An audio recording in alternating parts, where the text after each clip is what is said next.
as a child, I used to sit down on the floor and watch my grandfather as he drew some pattern before a ritual.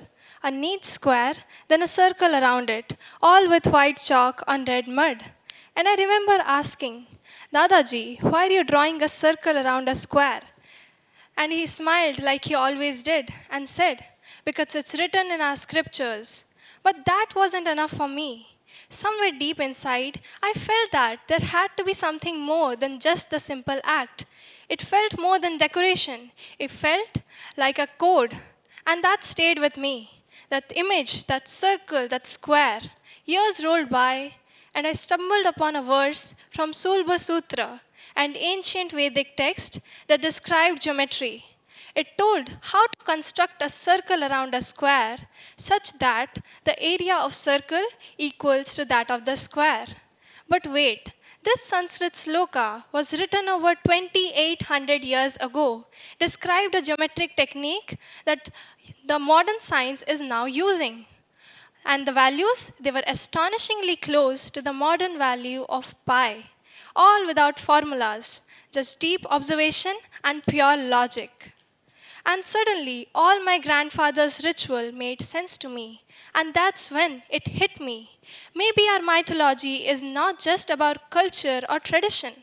Maybe they are a code, they are a language, they are a way our ancestors stored science, not in labs, but in real life. Many of us think mythology and science to be different, to be opposite, to be enemies. But to me, science and mythology are the two sides of the same coin. When one seeks truth through equations, the other seeks truth through experience. And when these two worlds meet, wisdom begins. Now let me tell you a story when the war field of Kurukshetra had turned into ashes. The war of Mahabharata was ended. Dharma had won, but at a very high cost. Yudhishthir, the eldest son of Pandavas, sat on the thrones of Hastinapur. He had fulfilled all his duties, but yet he felt hollow within. No victory could down the cries of brothers lost, of soldiers fallen, of mothers weeping.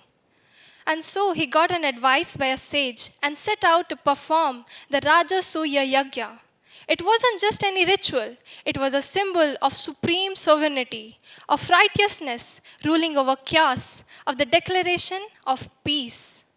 The fire was lit, offerings were made, and priests chanted the Vedic mantras in perfect rhythm.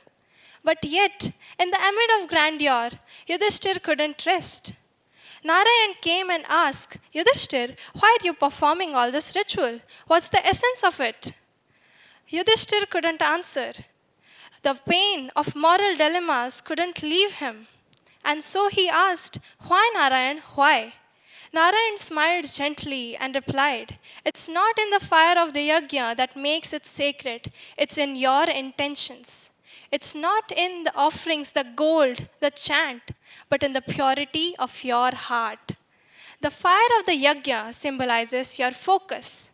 The fee that you pour into it symbolizes your ego, your attitude. And the black smoke that you see going away, that's your pride. And letting it go away makes you pure. This tale of Yudhishthir made me wonder, was Yudhishthir the only one to face this dilemma? But the answer is no.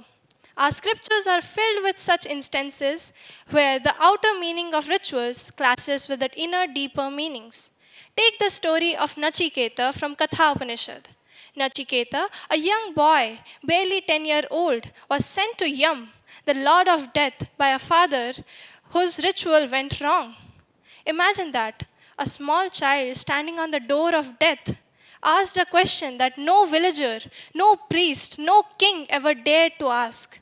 He didn't ask for gold. He didn't ask for kingdoms or cattle. He asked, what is death?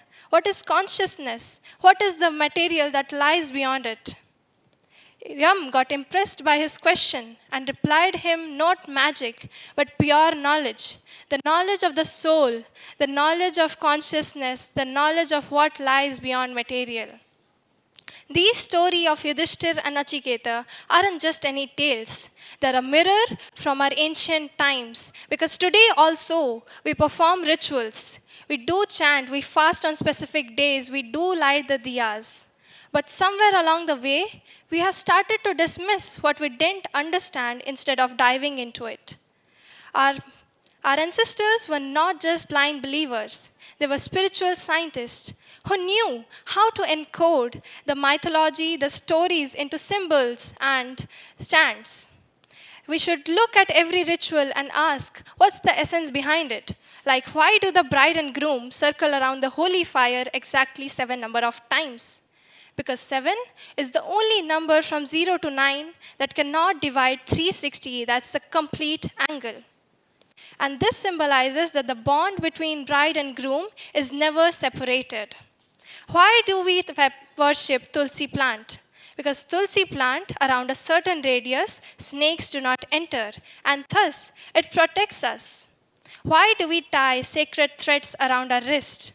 Because applying a little bit of pressure upon this particular area helps activate the vague nerves and thus improved in a blood circulation system. Look, here in every ritual, there is modern science techniques that now scientists are just rediscovering. And that's where we as a generation are stuck today. We are all surrounded by rituals, celebration, and functions. We do light the fireworks on Diwali. We do light the candles on Christmas. We do break the fast on Eid. But how often do we pause and ask what's the essence that lies beyond it? The danger is not that we forget our rituals. The danger is that we remember them only on the surface. The decoration, the food, the enjoyment, and forget the deeper inner current of knowledge that is flowing underneath. Our mythology was never meant to be remembered on surface. It's an invitation to dive deeper, to understand what is lying beyond visibility. Because then only mythology becomes what it was always meant to be, not as myth. Because when we dismiss our mythology as mere myth, we are not just ignoring our culture, we are ignoring the knowledge that has been passing down from generation to generation, all in disguise. So the goal is not to prove every single ritual scientifically, but to awaken the curiosity that we have buried somewhere. It's to stop labeling our culture as outdated just because we didn't understand it yet. So, because our mythology was never meant to be a myth. It was science told through stories that are meant to guide us, not control us. And if we have the courage to ask, the humility to seek, and a heart to understand, we'll not just carry our culture forward, we'll make it speak wisdom back again. Because our roots were never holding us back. They were just waiting for us to show the way forward. Thank you.